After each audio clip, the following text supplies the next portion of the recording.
Setelah Sang Maha Melihat adalah arti nama Olser dalam bahasa Indonesia, mendemonstrasikan mantra ini, dia tidak mengumumkan bahwa sesi pengajaran Dao ini telah berakhir. Sebaliknya, matanya menampakkan cahaya misterius dan dia berkata perlahan, "Hari ini, selain merayakan ulang tahunku, aku juga ingin rekan-rekan kultivatorku menjadi saksi. Aku memiliki total 7 divisi murid, dan hanya divisi kuning dan ungu yang tidak memiliki seorang pun yang menyandang gelar murid sejati. Hari ini adalah saat murid sejati dari kedua divisi itu akan dipilih." Setelah dia mengatakan ini, tatapan para kultivator di sekitarnya beralih ke divisi kuning dan ungu. Namun, sebagian besar dari mereka melihat ke divisi kuning. Tidak banyak yang melihat ke arah divisi ungu. Lagi pula, semua orang tahu bahwa divisi ungu terlalu lemah. Ada 6 orang di divisi kuning. Saudara ketiga dari divisi kuning menyandang gelar murid sejati. Namun, 30 tahun yang lalu, ia menghilang dalam perjalanannya keluar sekte dan tidak pernah terdengar kabarnya lagi. Pada saat ini, ke-6 orang dari divisi kuning memiliki ekspresi setenang kolam air tanpa riak apapun. Wanita parubaya yang berdiri di ujung barisan melangkah maju dan dengan hormat berkata kepada Sang Maha Melihat, "Murid menyerah." Setelah dia berkata demikian, murid-murid divisi kuning yang lain pun ikut keluar dan menyerah hingga hanya tersisa 2 orang saja. Dari 2 orang yang tersisa, Wang Lin hanya memiliki sedikit kesan tentang salah satu dari mereka. Dia adalah orang yang memperoleh pedang dari Sang Maha Melihat sebelumnya, Kun Pengzi. Di samping Kun Pengzi, ada seorang lelaki tua berdiri di sampingnya. Wajah orang ini dipenuhi kerutan, dan dia tampak sangat tidak normal. Meskipun dia mengenakan jubah kuning, dia tetap tampak seperti monyet kurus. Dia adalah Yundao Zi, murid tertua divisi kuning, dan dia menyandang gelar murid sejati selama 800 tahun sebelum kakak ketiga mereka mengambilnya. Namun, orang ini tidak memiliki jiwa kompetitif, jadi dia menjalani kehidupan yang sangat riang. Pada saat ini, dia menatap Sang Maha Melihat, melangkah maju, dan berkata dengan hormat, "Murid juga menyerah." Orang yang paling cocok untuk menerima gelar murid sejati untuk divisi kuning adalah kakak kedua, yang menerima harta surgawi dari guru. Sang Maha Melihat menatap Yundao Zi dengan penuh arti. Tatapan ini menyebabkan Yundao Zi segera menundukkan kepalanya dan tetap diam. Sang Maha Melihat kemudian berteriak, "Kun Pengzi! Murid ada di sini." Tubuh Kun Pengzi bergetar saat dia dengan cepat berjalan maju beberapa langkah dan berdiri tegak. "Kau adalah murid sejati divisi kuning. Jika kau dapat mempertahankan gelar itu selama 1000 tahun, aku akan mengajarkanmu mantra surgawi berkualitas rendah." 7 murid takdir surgawi bukanlah orang biasa.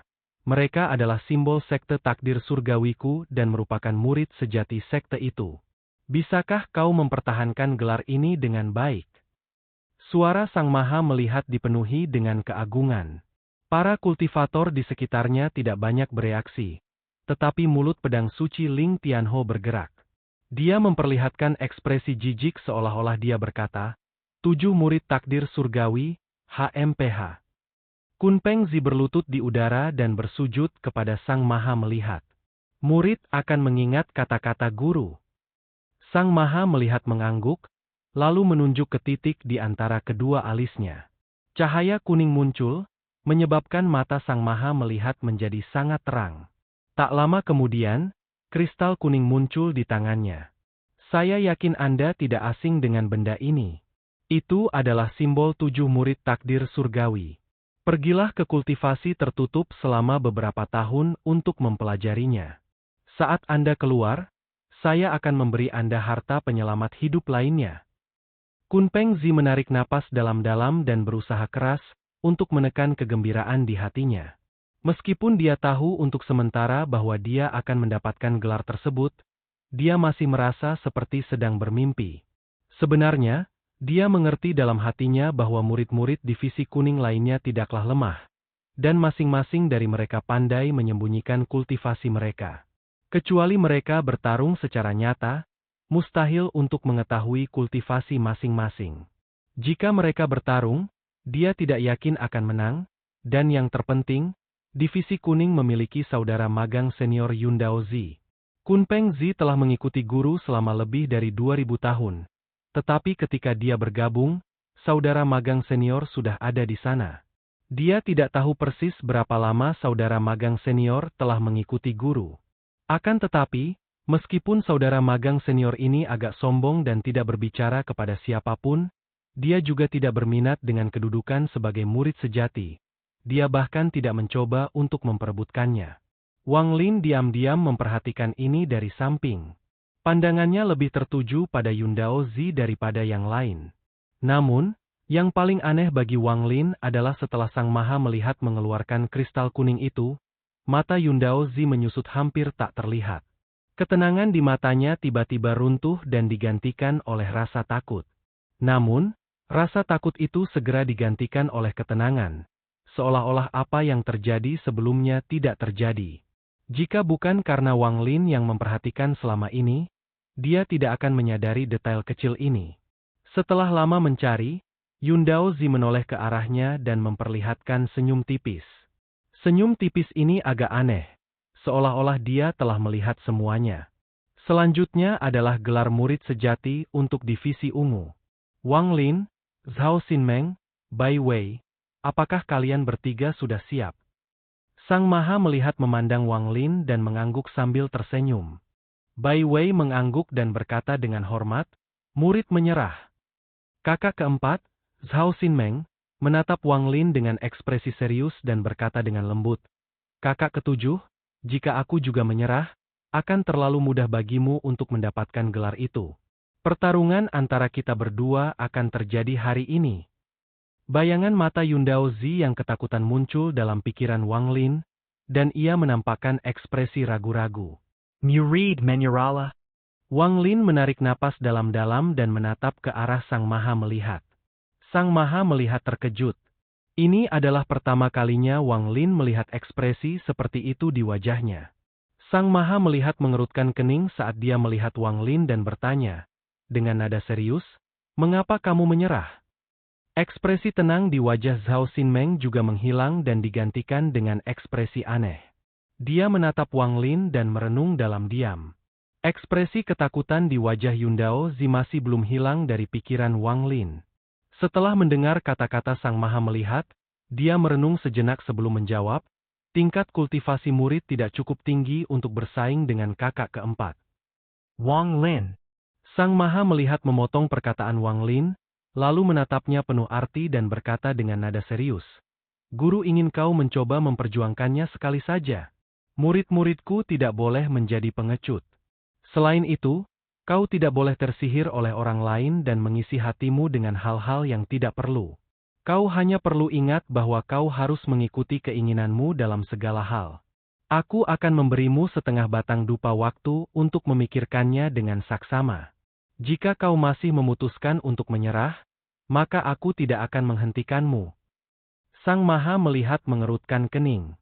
Setelah itu, ia menatap Yun Dao Zi, dan ekspresinya berubah muram. Ketika Yun Dao Zi menyadari tatapan gurunya, hatinya bergetar dan dia segera menundukkan kepalanya. Kata-kata Sang Maha melihat itu sampai ke murid-murid dari 6 divisi lainnya. Tatapan mereka yang penuh dengan kebingungan dan penilaian ulang, semuanya tertuju pada Wang Lin. Karena di mata mereka, sangat jarang bagi guru mereka untuk mencoba mengubah pikiran orang lain. Di divisi ungu, selain San Yun, Wang Lin adalah orang kedua yang mengalami hal ini. Setengah batang dupa waktu perlahan berlalu. Mata Wang Lin berbinar, lalu dia melihat ke arah Sang Maha melihat, dengan hormat menggenggam tangannya, dan berkata, murid akan bertarung sekali. Sang Maha melihat menampakkan ekspresi gembira dan mengangguk. Bagus. Zhao Xinmeng menatap Wang Lin dan berkata lembut, kakak ketujuh, ayo kita mulai. Satu persatu, bintang-bintang ungu tiba-tiba muncul di sekelilingnya dan mulai mengorbit di sekelilingnya. Wang Lin menatap bintang-bintang. Di planet Tianyun, sepertinya harta karun ajaib tidak banyak digunakan saat bertarung. Orang-orang menggunakan mantra sebagai gantinya. Meskipun dia tidak banyak bertarung sejak dia tiba di sini, Semua orang yang dia temui menggunakan mantra sebagai metode utama untuk menyerang. Bintang-bintang yang mengorbit Zhao Xinmeng mulai berkumpul di jarinya saat dia bergerak di udara. Hampir dalam sekejap mata, seluruh lengan kanannya ditutupi cahaya ungu tebal. Bahkan seluruh tubuhnya dilapisi cahaya ungu, memberinya perasaan misterius. Saudara ketujuh, aku tahu kau tidak tahu apa Daoku, jadi aku akan memberitahumu hari ini. Daoku adalah bayangan iblis. Selama aku melihat mantra sekali dan persyaratannya tidak di luar kultivasiku, aku bisa menirunya, meskipun tidak akan dengan kekuatan penuh. Mantra ini adalah apa yang aku ciptakan dari meniru jari iblismu. Aku menyebutnya tangan iblis ungu. Sambil berbicara, dia melambaikan tangannya ke depan. Cahaya ungu tiba-tiba meninggalkan lengannya dan terbang ke arah Wang Lin. Tubuh Wang Lin berkelebat saat ia cepat-cepat mundur. Pada saat yang sama, ia mengangkat jari telunjuk kanannya. Energi spiritual surgawi di dalam tubuhnya bergerak dan api ungu dengan cepat muncul di ujung jarinya. Pada saat api itu muncul, aura iblis yang mengerikan muncul dan mengelilingi area tersebut. Anak ini, apakah dia benar-benar cocok dengan Daoku? Saat itu dia meninggalkanku dengan satu kalimat. Daoku adalah Dao takdir surga. Hanya dengan menemukan orang yang cocok dengan Daoku, aku akan memiliki kesempatan untuk melangkah ke langkah ketiga. Ekspresi Sang Maha Melihat tetap normal saat dia memberi perhatian ekstra pada jari telunjuk kanan Wang Lin. Jika anak ini benar-benar cocok untuk Daoku, maka aku, Sang Maha Melihat, bersedia mengambil risiko sekalipun dengan cara apapun. Sudah lebih dari 30.000 tahun sejak aku bertemu dengannya. Dan aku telah kehilangan sebagian besar muridku sejak saat itu. Jika aku melakukan ini, apakah aku benar? Apakah aku salah? Sang Maha Melihat menatap Wang Lin dengan tatapan melankolis. Mata Wang Lin tampak serius saat dia berkata, "Jari iblis." Api ungu di jarinya tiba-tiba terbang keluar dan bertabrakan dengan tangan iblis ungu milik Zhao Xinmeng. Ketika bintang-bintang ungu itu menyatu sepenuhnya dengan cahaya ungu, serangkaian suara berderak dan meletus dapat terdengar. Perubahan misterius tengah terjadi di dalam. Energi iblis yang keluar dari cahaya itu beberapa kali lebih kuat daripada jari iblis Wang Lin. Ini jelas terjadi karena beberapa perubahan misterius dari dua mantra yang bertabrakan. Zhao Xinmeng segera mundur dan menepuk tasnya. Lalu sebuah mutiara muncul di tangannya. Dia memperlihatkan ekspresi licik saat dia berkata dengan lembut, "Kumpulkan." Setelah mengatakan itu, energi iblis yang menyebar tiba-tiba berhenti dan mulai bergerak menuju mutiara di tangannya. Tak lama kemudian, semua energi iblis diserap sepenuhnya oleh mutiara itu. Mutiara yang tadinya putih dan tanpa cacat kini menjadi gelap gulita, seolah-olah ada jiwa pendendam di dalamnya, dan memancarkan gelombang energi dingin. Zhao Xinmeng memegang mutiara itu dan tersenyum. Saudara ketujuh, aku tidak akan melawanmu untuk mendapatkan gelar murid sejati, tetapi energi iblis ini harus menjadi milikku. Wang Lin menatap mutiara itu dan berkata dengan nada serius, "Kau menciptakan tangan iblis ungu untuk membuatku menggunakan jari iblis dan kemudian menyerap energi iblis darinya. Kakak magang senior, jika kau bertanya langsung padaku, aku tidak akan keberatan. Tetapi sekarang mustahil bagimu untuk mendapatkan energi iblis itu." Begitu Wang Lin selesai berbicara, energi iblis di dalam mutiara di tangan Zhao Xinmeng dengan cepat menghilang seolah-olah tidak pernah ada di sana. Tak lama kemudian, mutiara hitam itu berubah menjadi putih bersih lagi. Energi iblis ini bukanlah energi iblis sungguhan yang diperoleh dari kultivasi, melainkan ilusi yang diciptakan dari energi spiritual surgawi Wang Lin. Alhasil, Wang Lin memiliki kendali penuh atas energi iblis tersebut, dan hanya dengan satu pikiran, ia dapat menghilangkannya. Energi spiritual surgawi yang dapat mengubah seperti ini tidak dapat diberikan kepada orang lain. Jika tidak, jika seseorang mempelajarinya, mereka pasti akan menemukan metode untuk mengolah jari iblis. Wang Lin berjanji kepada si Tunan bahwa ia tidak akan pernah mengajarkannya kepada orang lain. Ekspresi Zhao Xinmeng menjadi suram dan busurnya terkatup rapat. Dia menatap mutiara di tangannya dan meremasnya dengan sekali tekan. Dia kemudian mengangkat kepalanya untuk menatap Wang Lin dan berkata dengan lembut, "Kakak ketujuh, aku hanya menginginkan sedikit energi iblismu. Jika kau memberikannya padaku, aku akan menyerah. Jika tidak..." Wang Lin menatap Zhao Xinming. Meskipun mereka pernah bertransaksi di masa lalu, mereka menempuh jalan mereka sendiri. Wang Lin berkata dengan tenang, "Kakak keempat, aku tidak dapat membantumu dalam hal ini." Zhao Xinming menatap Wang Lin. Tak lama kemudian, dia mengangkat lengannya dan berkata pelan, 9 siklus taktik pemurnian surgawi. Bersamaan dengan itu, cahaya keemasan yang kuat muncul dari dalam tubuh Zhao Xinmeng.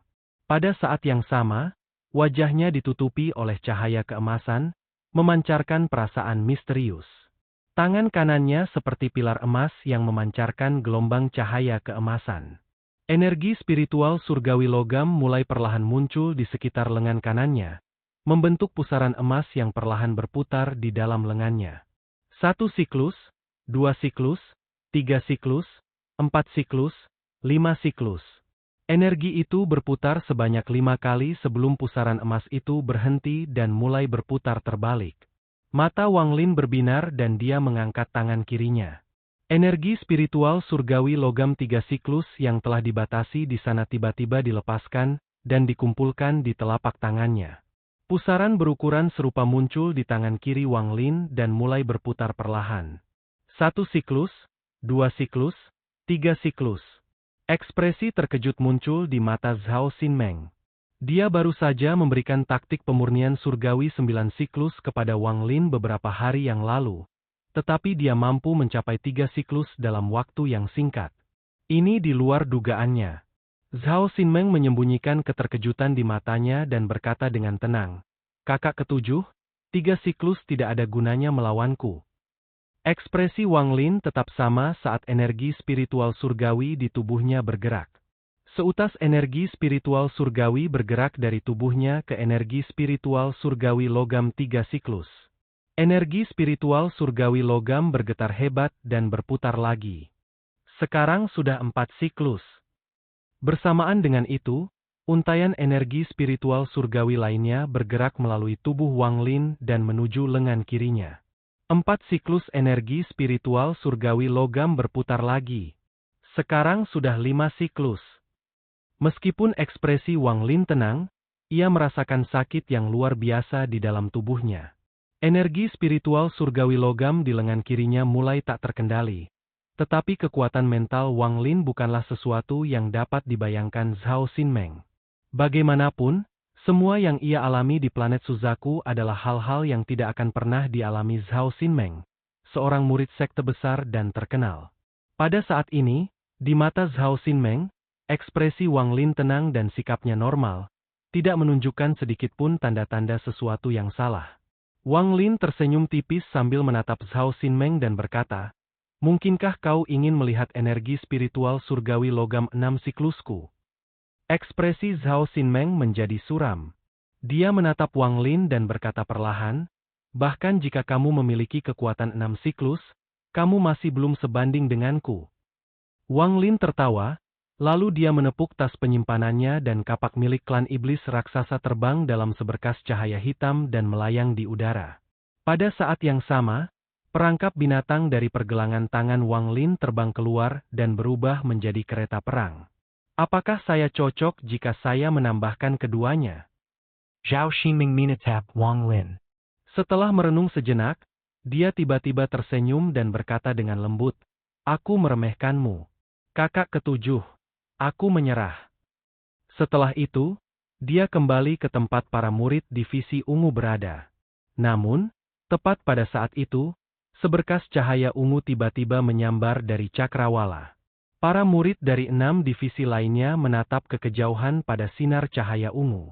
Lebih dari separuh dari mereka membuat wajah aneh setelah melihat cahaya ungu itu. Ekspresi Sang Maha Melihat tetap sama. Ia bahkan tidak melihat cahaya ungu itu.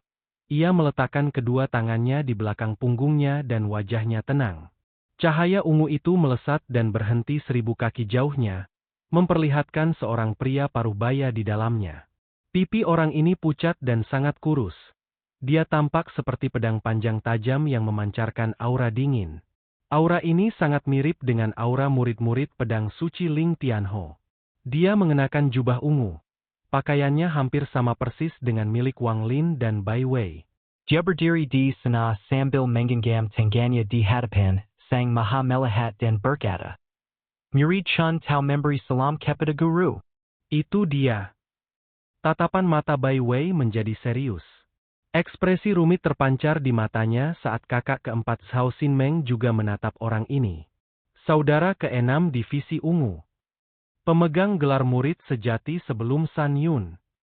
Dikatakan bahwa dia mengikuti guru untuk waktu yang sangat lama. Ketika dia kalah dari San Yun, dia meninggalkan sekte nasib surgawi untuk berlatih di luar. Gelombang diskusi lembut datang dari murid-murid 6 divisi lainnya. Tatapan Sang Maha melihat jatuh pada Chen Tao. Ia memperlihatkan ekspresi kagum dan berkata, "Kau berhasil kembali. Bagus sekali." Chen Tao memasang ekspresi tabah saat berkata, "Awalnya, murid tidak akan terlambat, tetapi ketika saya melewati planet tinta hitam, saya melihat harta karun langka di sana. Saya ingin memberikannya kepada guru sebagai hadiah. Tetapi jadi terlambat." Sang Maha melihat tertawa dan bertanya, "Harta karun apa yang menarik perhatianmu?"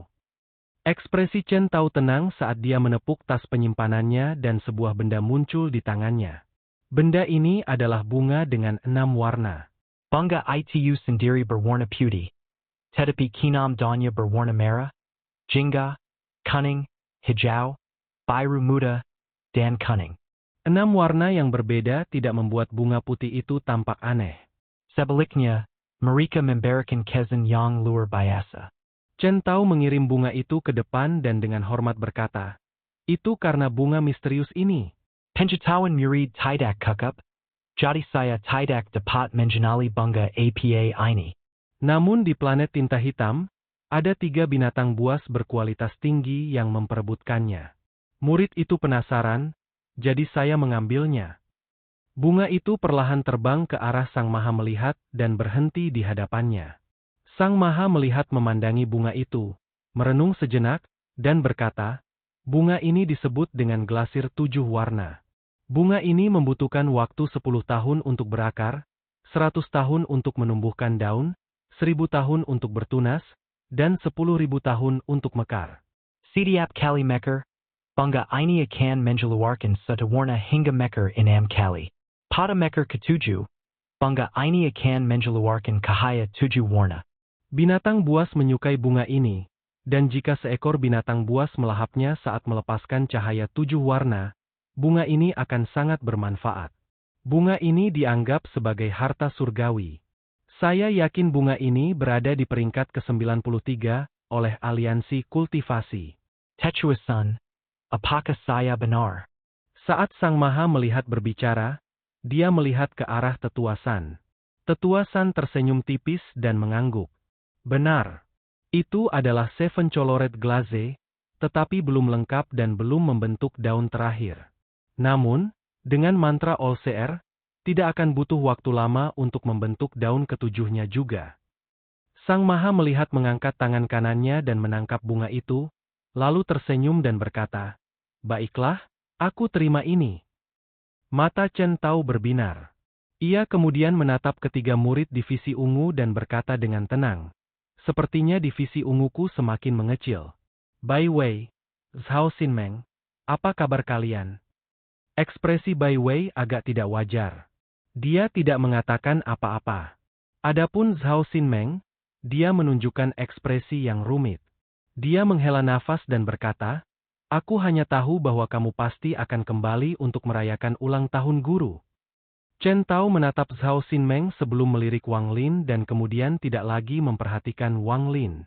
Di mana Sun Yun? Zhao Xinmeng menghela napas dan mengirimkan transmisi suara. Ekspresi Chen Tao menjadi suram. Dia menoleh untuk melihat Zhao Xinmeng sebelum mengalihkan pandangannya ke arah Wang Lin dan berkata, "Kamu adalah saudara ketujuh?" Sebutkan namamu. Wang Lin. Tatapan mata Wang Lin tenang. Sejak Chen Tao muncul, dia tidak menyembunyikan kultivasinya. Wang Lin samar-samar dapat melihat bahwa kultivasinya telah melewati tahap transformasi jiwa dan seharusnya berada di tahap ascendant. Sedangkan untuk tahap ascendant yang mana, Wang Lin tidak mampu memberitahukannya. Kau tidak layak menjadi saudara ketujuhku. San Yun adalah satu-satunya saudara ketujuhku. Ekspresi Chen Tao tenang saat dia mengalihkan pandangannya dari Wang Lin. Sang Maha melihat masih mengamati murid-muridnya. Ia tersenyum namun tidak berbicara. Chen Tao menatap Sang Maha melihat dengan hormat dan berkata dengan tegas. Guru, murid ini kembali kali ini karena saya ingin mendapatkan kembali gelar murid sejati saya. Saya harap guru dapat menyetujuinya. Sang Maha melihat tersenyum tipis dan berkata, saat ini, di divisi ungu, hanya kau dan saudara ketujuhmu yang berhak menyandang gelar murid sejati. Di antara kalian berdua, hanya satu yang akan mendapatkannya. Chen Tao menampakkan senyum dingin dan melangkah maju. Dengan satu langkah, ia berhasil tiba di hadapan Wang Lin. Tangannya bergerak lebih cepat dari kilat saat ia mengeluarkan segel yang tiba satu kaki jauhnya dari Wang Lin. Serangkaian suara gemuruh terdengar saat tubuh Wang Lin dengan cepat mundur dan kapak klan iblis raksasa muncul di hadapannya untuk memblokir kekuatan segel tersebut. Pada saat yang sama, energi spiritual surgawi logam di lengan kirinya digunakan, dan begitulah cara dia mampu menstabilkan dirinya setelah mundur beberapa puluh kaki. Dia berdiri di sana dan menatap Chen Tao dengan ekspresi muram. Wang Lin selalu waspada sepanjang waktu. Serangan sebelumnya bukan untuk menyerangnya, tetapi untuk mengejutkannya. Meskipun serangan itu mendarat di udara, gelombang kejut mampu menjatuhkannya. Wang Lin jelas tidak dapat menandingi kekuatan semacam ini. Wang Lin tidak tahu bahwa Chen Tao bahkan lebih terkejut. Mantra yang baru saja digunakannya sangat kuat, dan meskipun tidak mengenai sasaran secara langsung, gelombang kejutnya seharusnya dapat membuat bocah yang baru saja berada di tahap tengah transformasi jiwa terlempar ratusan kaki. Pada akhirnya, dia seharusnya dapat menekan Wang Lin dan tidak perlu melakukan apapun lagi untuk mendapatkan gelar murid sejati. Namun, ia hanya membuat Wang Lin mundur beberapa puluh kaki. Hal ini tidak hanya tidak membuatnya tertekan, tetapi juga membuatnya tampak seperti ia mendorong Wang Lin karena ia ingin bertarung. Chen Tao mengerutkan kening sambil menatap Wang Lin dengan dingin dan berkata dengan nada yang tidak bisa ditolak Wang Lin. Kamu, menyerah saja. Saat Wang Lin menatap Chen Tao, tatapannya berangsur-angsur menjadi dingin. Sikap sombong orang ini sangat jelas terlihat. Dia mengangkat tangan kirinya dan memancarkan energi spiritual surgawi logam 5 siklus. Energi spiritual surgawi logam 5 siklus berputar saat melesat keluar. Dalam sekejap mata, energi itu tiba di hadapan Chen Tao.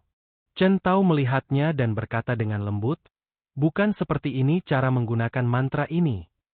Setelah itu, dia mengarahkan jari kanannya ke depan dan kemudian pusaran energi spiritual surgawi logam itu tiba-tiba berhenti dan melepaskan gelombang suara dengungan yang keras. Chen Tao menjentikan pusaran emas, menyebabkannya berputar sekali dan kekuatannya meningkat lebih banyak lagi. Jelas sudah mencapai 6 siklus. Chen Tao tidak berhenti dan menjentikannya 3 kali lagi. Aura yang terasa seperti bisa menghancurkan langit dan bumi menyebar dari pusaran emas.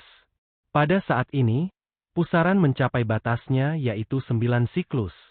Chen Tao mengangkat kepalanya dan menatap Wang Lin dengan jijik. Dia menekan tangan kanannya ke depan, menyebabkan pusaran emas itu berubah arah dan menyerang Wang Lin. Wajah Wang Lin tampak muram saat dia cepat-cepat mundur. Dia meraih kapak, melompat ke udara, dan mengayunkan kapak itu ke bawah. Setelah terdengar suara gemuruh, seberkas energi kapak yang tingginya lebih dari 10 kaki keluar dari kapak dan turun ke pusaran emas. Setelah energi kapak mendarat di pusaran emas, lajunya melambat sebentar, tetapi tetap melaju ke arah Wang Lin. Wang Lin merasakan bahaya mendekat, tetapi dia tidak panik sama sekali. Dia mengangkat tangannya ke udara dan mengayunkannya ke langit. Cahaya perak tiba-tiba muncul di atas pusaran emas, dan pada saat yang sama, keterampilan teleportasi digunakan oleh Wang Lin. Namun, Targetnya bukanlah dirinya sendiri, melainkan pusaran emas yang ditutupi oleh cahaya perak. Wang Lin membentuk mantra teleportasi satu persatu dan dalam sekejap mata semuanya selesai. Dia berkata dengan lembut, teleportasi yang lebih hebat. Pada saat dia berbicara, pusaran emas itu sudah berada 3 kaki darinya, sehingga dia bisa merasakan aura penghancurnya. Tetapi, dia tidak menunjukkan sedikit pun kepanikan di wajahnya. Pusaran 9 siklus itu segera mendekat. Tetapi saat berada 1 kaki dari Wang Lin, cahaya perak di sekitarnya mulai berkedip dengan hebat. Kemudian, pusaran itu menghilang seolah-olah tidak pernah ada. Adegan ini menyebabkan semua tatapan para penggarap di sekitar menjadi terfokus. Secercah kekaguman tampak di mata Sang Maha Melihat, lalu dia mengangguk. Mata Chun Tao Berbiner. Dia tidak lagi meremehkan Wang Lin seperti sebelumnya. Semua ini terjadi dalam waktu yang singkat. Hampir pada saat yang sama pusaran itu menghilang, Wang Lin menyingkirkan kapak itu. Tangganya membentuk Siegel. Yang dalam perkanya ke era kereta perang yang tidak jauh dari sana. Dan dia berkata, Binatang Ro Mangkala. Sebelumnya, Chen Tao hanya melirik kereta perang itu dan tidak terlalu memerhatikannya. Sekarang dia tiba-tiba menoleh ke arah kereta perang itu dan aura mengerikan yang tak kenal ampun menyebar darinya. Pada saat yang sama, binatang roh raksasa itu dengan cepat mengembun dan mengeluarkan suara gemuruh.